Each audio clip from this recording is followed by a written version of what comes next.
a todos da gloriosa paz do nosso Senhor e Salvador Jesus Cristo. Gostaria de estar lendo em 1 Pedro, aleluia.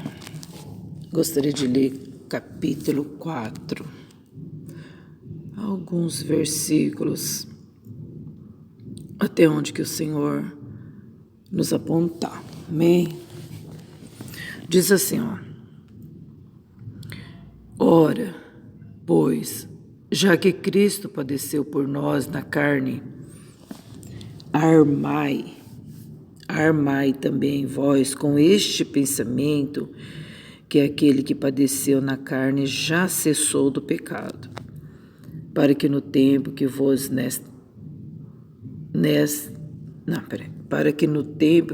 resta na carne, não vivais mais segundo as concupiscências dos homens, mas segundo a vontade de Deus. Porque é bastante que no tempo passado da vida fizéssemos a vontade dos gentios, andando em dissoluções, concupiscências, borrachices, glutonarias, bebedices e abomináveis idolatrias. E acham estranho não correrdes com eles também no mesmo desfriamento de dissolução, blasfemando de vós, os quais hão de dar conta ao que está preparado para o lugar,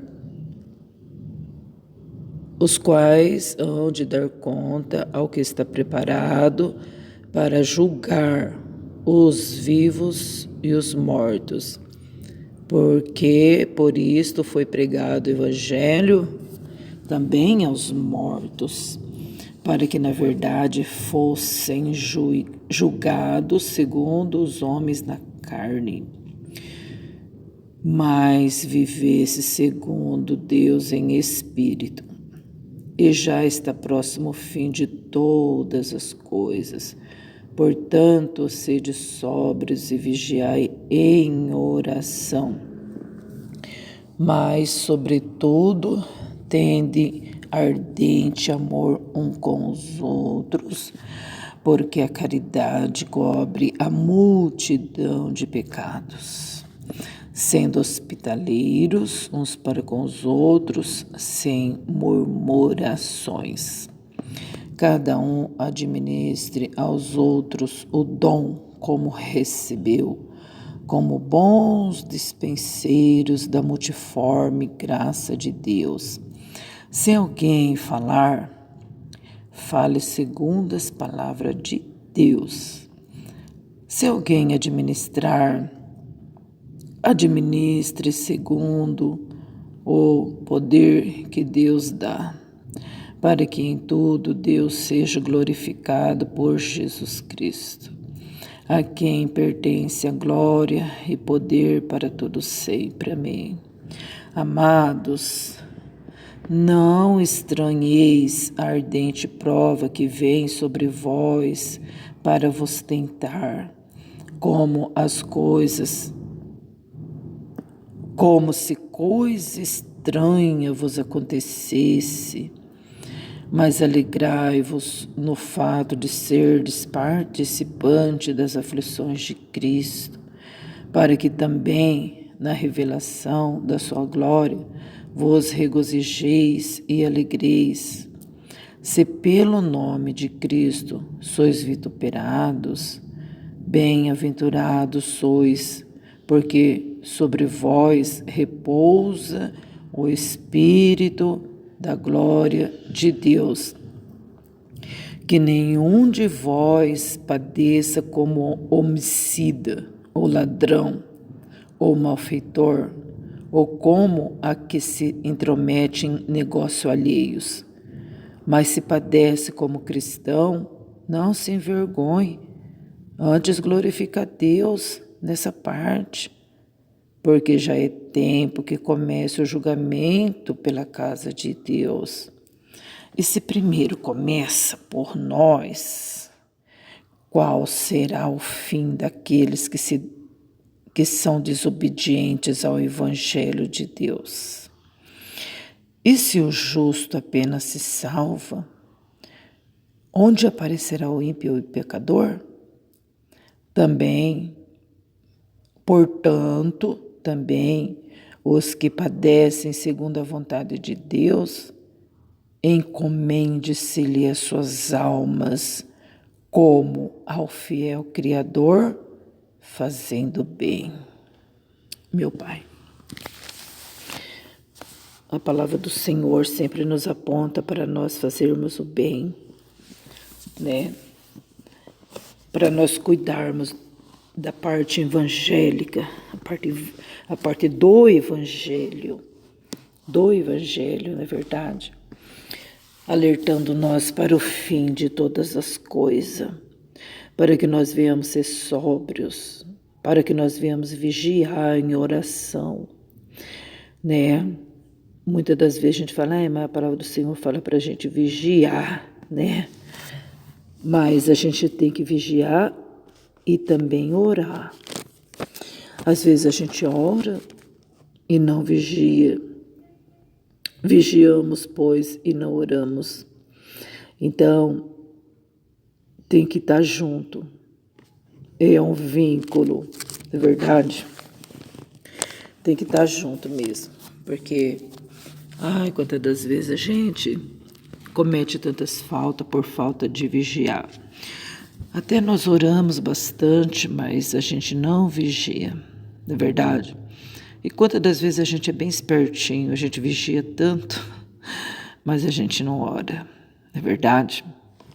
Então uma coisa tem que estar junto com a outra, casadinho, bem casadinho, né?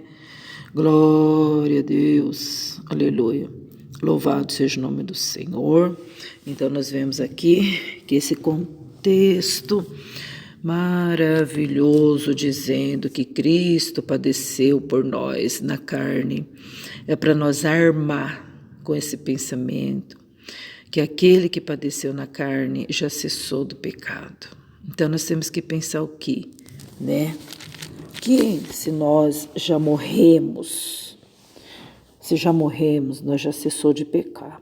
Então, uma pessoa, quando ela morre de verdade, naturalmente, né, morreu, né? Então, ela não peca mais. Na verdade, já morreu, o corpo dela já não está mais sujeito ao pecado, né? Essa pessoa, ela não vai fazer mais nada, nem bem nem mal. Cessou.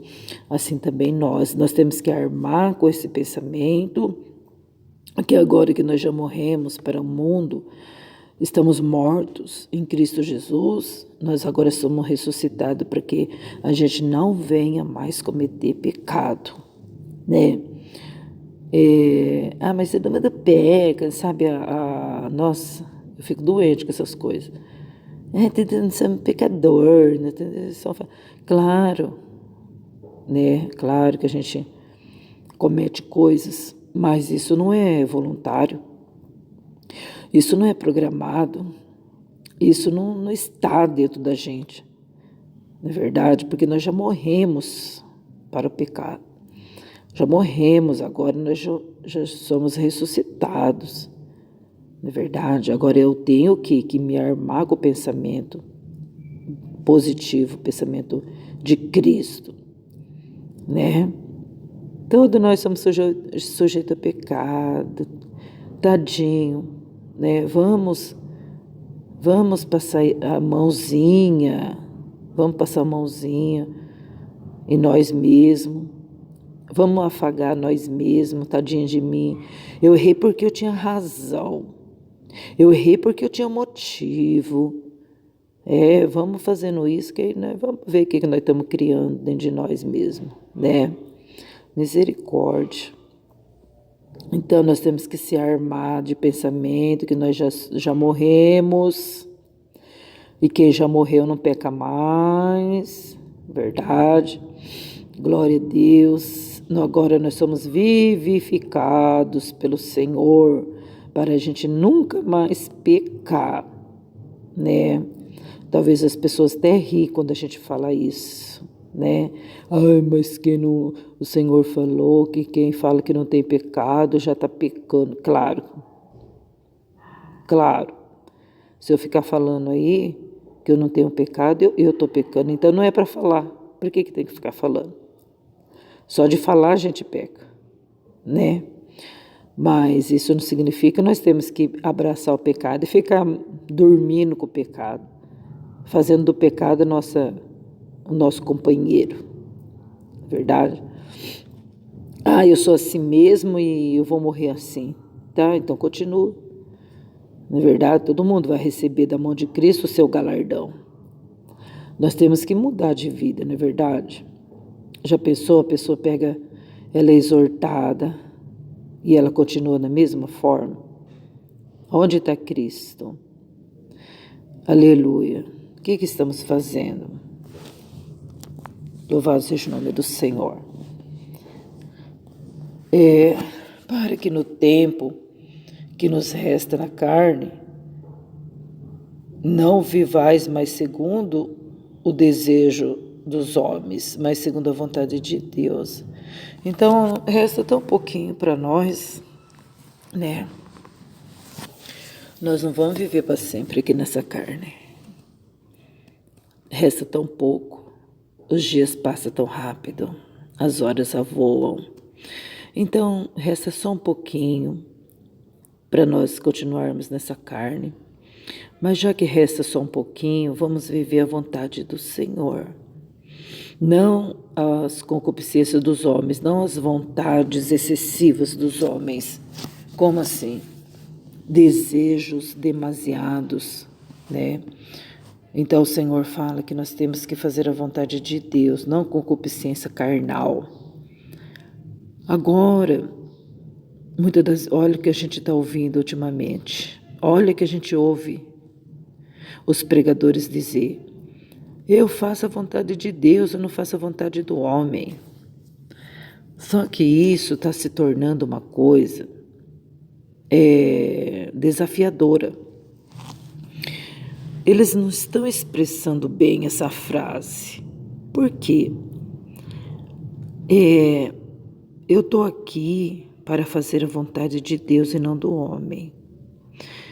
Mas quem convidou você para pregar? Não foi o homem? Não foi o pastor?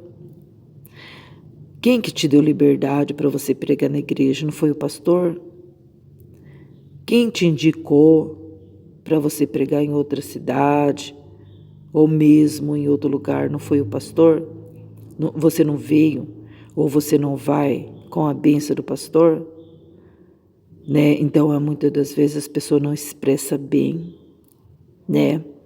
Eu não estou aqui para fazer a vontade do homem, né?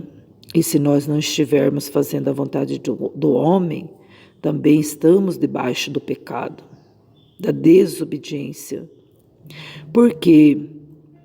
Porque todos que são desobedientes é contra Deus, é inimigo de Deus, porque o pai da desobediência é Satanás. Ele é o pai da mentira, da desobediência. Toda vez que você vai pregar, você vai louvar, você tem que ir debaixo de bênção, de obediência. Para quê? Para que o Senhor te honre mais e mais. Certa feita, uma irmã virou para mim e falou assim: eu estou aqui, eu não faço a vontade minha, nem de homem nem de mulher, eu faço a vontade de Deus. Mas é mal expressado. É mal expressado porque eu convidei ela para vir. Eu convidei ela para pregar. Nessa época eu fazia a tarde de bênçãos, né? Então, é um desafio que a pessoa tem, né? O prazer que a pessoa tem de humilhar o outro. Não é verdade? Não é assim. É claro que nós temos que fazer a vontade de Deus. E se nós estamos debaixo de obediência, estamos fazendo a vontade de Deus. Aleluia, né? Então, aqui nesse versículo fala assim: para que no tempo que nos resta na carne, não vivais mais segundo as concupiscências dos homens, mas segundo a vontade de Deus. Quando diz concupiscência, concupiscência é um desejo a mais excessivo. Por exemplo, eu tenho um desejo de comer e necessidade e vontade, então eu como. Mas se eu exceder, já é glutonaria, já é uma concupiscência, entendeu? O desejo carnal, conjugal, o desejo consensual do casal, é um desejo normal. Mas o que excede esse desejo normal do casal, do casamento, se exceder, já passa a ser concupiscência. A esposa já não dá mais certo, o marido também já não é o suficiente. Então isso aí se torna uma concupiscência carnal do homem, certo? Porque é bastante que no tempo passado nós estávamos fazendo a vontade dos gentios, andando em dissolução, concupiscência, borrachices, glutonarias, bebedices e abomináveis idolatrias. Então a gente sempre encontra na palavra de Deus, né, em Romanos também, capítulo 1, a gente vê uma lista enorme. Gálatas 6 também, a gente vê uma lista enorme de tantos pecados, misericórdia, produzidos pela vontade da carne, né? A qual nós estávamos incluídos também, né? E a gente andava desfreadamente, nós não tínhamos freio, né?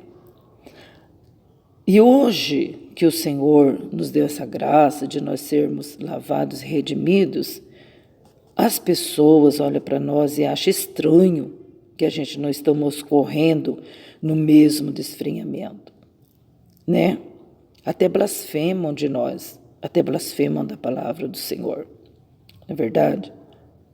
E o Senhor diz assim, no verso 5, os quais hão de dar conta aos que está preparado para julgar os vivos e os mortos. Tá vendo? Às vezes a gente olhando e observando, a gente fala assim, não tem nada a ver. Olha só, não tem nada a ver. Mas nós vamos ter que dar conta, se nós não se converter, né? Para aquele que há de julgar os vivos e os mortos, quem é Jesus Cristo justo.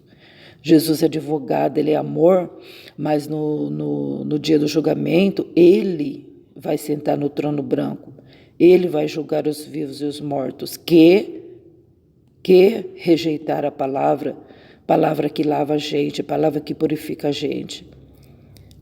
Agora, a igreja que está renunciando tudo isso, dissolução, que está renunciando a bebedice, que está renunciando a idolatria, a igreja que não aceita a borrachice. O que é borrachice, irmãos? A pessoa fica aí rindo, gargalhada, aquelas coisas horrorosas, né? Aquelas coisas que é do mal mesmo, né? E a gente vê muito mais, tantos pecados. Então, nós já estamos sendo julgados, a igreja já está julgada, já está sendo julgada aqui na terra. Pode ver que muitas das vezes a gente comete alguma coisa, é levado perante a igreja, a gente ganha disciplina, né? Aqueles que aborrecem a disciplina é pecado, tem que aceitar a disciplina, se corrigir, porque se o julgamento de Deus começa por nós, qual será o fim dos outros? Então, se nós formos e aceitarmos a correção agora na casa de Deus, nós não vamos passar pelo tribunal de Jesus para ser julgados, porque nós já estamos sendo julgados, nós já estamos sendo corrigidos. Por isso que eu digo, muitas pessoas falam assim, liderança de igreja não manda em mim. Então você vai ter que ser julgado pelo Senhor naquele último dia. Mas todo mundo vai ser... Não, todo mundo não. A igreja não. A igreja já está sendo julgada agora. A igreja, ela vai estar do lado de Jesus julgando os vivos e os mortos. O Senhor falou que quem vencer estará sentado com ele naquele dia. Entendeu? Por isso que quando alguém te corrigir você, corrigir nós, A gente aceita, dói, machuca, meu Deus, a gente nem quer aceitar. Mas é bom, por quê? Porque nós vamos estar ao lado de Jesus. Agora, se a gente não aceitar e começar a dizer, ninguém manda em mim, então você está desenfreado, não é verdade? Porque por isso foi pregado o Evangelho também aos mortos, para que na verdade fôssemos julgados segundo os homens na carne, mas vivessem segundo Deus em espírito, tá vendo? Então, por isso foi pregado o Evangelho também aos mortos, quer dizer, quando a gente estava morto no pecado. E até hoje nós temos que continuar pregando para os mortos que estão no pecado, né, irmãos? Porque quando a pessoa está no pecado, ela está morta, né? Louvado seja Deus. O Senhor também nos vivificou para nós andar em espírito, irmãos, porque já está próximo o fim de todas as coisas. Aí o Senhor fala assim, sede sóbrios e vigiai em oração, né? A gente se distrai durante o dia com tantas coisas, né? Mas o Senhor falou para nós ficar sóbrio, cuidado. Meu Deus, como a gente cai nas conversas. Gente, eu fico olhando, eu fico pensando comigo mesmo. Meu Deus do céu, como eu caio nas conversas dos outros. Meu Deus, eu tenho que parar com isso. O inimigo é tão sutil, ele leva a gente em conversa. Quando a gente vê, a gente já falou tanta coisa que não era para falar. Então, por isso que o Senhor sempre está falando conosco, vigia, vigia, vigia. E a gente, às vezes, a gente passa despercebido. Meu Pai amado, tem misericórdia de nós, não é verdade? Então, irmãos, não estranhem a prova que vem sobre vós, irmãos. A prova é muito ardente, tá pensando que a prova é coisinha leve? Não é não, é ardente prova. Irmãos, temos que ver que nós somos provados. Então, irmãos, não fique admirado, né? Louvado seja Deus com a ardente prova. E também, irmãos, o Senhor fala assim, que é para nós ter amor uns com os outros, um amor bem profundo mesmo, um amor real, não um amor de palavra. Eu amo esse, eu amo aquele lá eu não amo, esse daqui não vai com a minha cara, eu também não amo ele, eu amo aquela lá porque ela é tão boazinha para mim. Foi isso que o Senhor falou? Não, o Senhor falou para nós também ter um amor bem ardente uns para com os outros. Não é verdade? Às vezes eu vou ali, eu conserto e desconcerto aquilo lá. Eu desconcertei esse para arrumar aquilo. Irmão, ficou na mesma, filho. Não adiantou nada, não é verdade? Que bonito que é nós consertar aqui e consertar ali, não é verdade? Então, mas o Senhor disse para nós ter um amor ardente uns com os outros, né?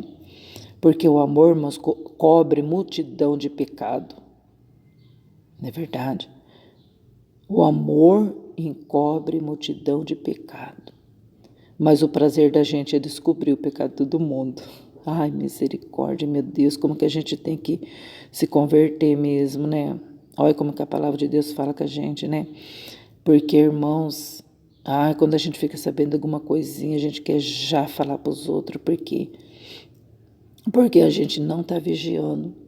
A gente não tem o amor ardente ainda, irmãos. Nós temos que buscar mesmo, para que a gente venha conseguir, irmãos, amar uma pessoa e não ficar descobrindo o pecado dela, mas sim cobrir, irmãos, com amor. Quando alguém fala do pecado da outra, a gente venha cobrir com amor, né? Ô, papai, sendo hospitaleiro, né? Se alguém for falar alguma coisa, fala segundo as palavras de Deus, né? Para que o Senhor Jesus seja glorificado. Oh, meu Deus, porque a Ele pertence a glória e o poder para sempre, oh glória. Alegrai-vos no fato de ser participante das aflições de Cristo, né, irmãos? Para que também na revelação da sua glória nós podemos se regozijar e alegrar. Então, quando a gente sofrer, né? Ai, como é ruim, né, irmãos? A gente passa prova, oh meu Deus do céu, principalmente dentro do lar, com a família, Jesus. E quem trabalha fora, então sofre dentro do serviço, meu Pai amado. Irmãos, mas o Senhor falou para nós, irmãos, suportar, né? e ver isso como aflição, participar como aflição de Cristo, para que a gente venha receber galardão, né, irmãos? A pessoa que reluta, que fica debatendo, levando as pessoas para o juiz, essas pessoas, elas não ganham a glória de Deus. Elas não ganham. Nós temos que ser participantes das aflições de Cristo, para que nós também possamos depois regozijar e alegrar. Então, se pelo nome de Cristo nós somos vituperados, bem-aventurado nós somos, porque sobre nós repousa o Espírito Santo da glória de Deus. Nós somos diferentes, irmãos, e a gente tem que ver isso, nós temos que pôr isso na nossa cabeça, nós temos que, como nós acabamos de ler, armar com esse pensamento, que sobre nós repousa o Espírito Santo. Que quando alguém faz agravo contra nós, não está fazendo contra nós, está fazendo contra o Espírito Santo que está dentro da gente, né? Oh Deus, aleluia. Bem-aventurado é você que está sofrendo, irmão. Bem-aventurado é você que está sendo apunhalado pelas costas, irmão.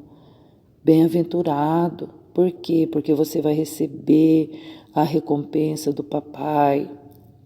A princípio a gente não enxerga, mas o Senhor está cuidando.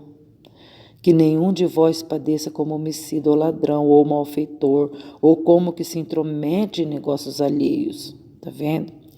Que a gente padeça, né, irmãos? Mas não assim como o pecador tal, de matar os outros, de roubar os outros, ou de se intrometer em coisas dos outros, não. Mas sim, irmãos, padecer como servo de Deus, né?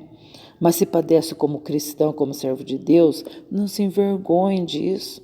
Glorifica a Deus nessa parte. Porque é tempo que começa o julgamento pela casa de Deus, nós acabamos de falar isso. E se primeiro começa por nós, então qual será o fim dos outros? Tá vendo, irmãos? O julgamento começa por nós. Deus permite nós sermos julgados agora. Por exemplo, o irmão não pode tomar ceia porque o irmão adulterou, prostituiu. Tem que consertar para sentar na mesa de Jesus. Então você está sendo julgado. Não fica aí dando cabeçada, falando o pastor não manda em mim, o obreiro não manda em mim, o diácono não manda em mim, a diaconisa não manda em mim. Eu vou tomar se eu quiser, se eu não quiser eu não tomo. Não, irmãos, não faça isso. O julgamento está começando pela casa de Deus. Começa pela casa de Deus. É para nós se consertarmos, para nós não passar diante do tribunal do Senhor. Tá vendo? Então, se você está bebendo ainda, aceita a correção. Se você está fumando ainda escondido, tem pessoas fumando aí, tomando Santa Ceia, não pode, né? Para que você não seja condenado. Porque pode até tomar, você pode tomar, ninguém vai impedir de você tomar, né? Mas você está tomando para sua condenação. Você fica fornicando, adulterando, prostituindo aí escondido, depois você toma Santa Ceia para ninguém ficar falando mal de você, né? Para sua esposa não descobrir, para seu parente não descobrir. Mas só que é ruim, sabe por quê? Porque você está tomando para sua própria condenação, né? Então o julgamento está começando pela casa de Deus, irmãos. Se está começando por nós, irmão, imagina onde que vai ficar o ímpio e o pecador, né? Então, gente, a palavra do Senhor, ela todo dia está ensinando nós, todo dia está nos exortando para nós andar no caminho certo, né? Irmãos, portanto, também o que padece segundo a vontade de Deus, encomende-lhe as suas almas como ao fiel Criador fazendo o bem. Tá vendo? Então nós temos que encomendar as nossas almas ao Senhor fazendo o bem, né? Fazendo bem para quem? Para nós, irmãos. Primeiro para nós, porque eu tenho que amar o próximo como a mim mesmo. Agora eu não amo eu, não estou nem aí comigo, eu tomo a Santa Ceia do jeito que eu quiser, eu faço o que eu quiser, ninguém manda em mim, né? Ué, que bem que eu estou fazendo, se eu não estou cuidando nem de mim, não estou cuidando da minha alma, estou deixando a minha alma ir para o inferno, eu estou cuidando de mim? Não, não está, né? Então, nós temos que padecer segundo a vontade de Deus, né, irmãos? Lapidar nossa alma, lapidar na oração, lapidar na vigilância, não deixar que essa sujeira aiada das concupiscências mundanas, dissoluções, abomináveis idolatrias venham tomar conta de nós, mas sim nós temos que armar com o pensamento de Jesus, amém?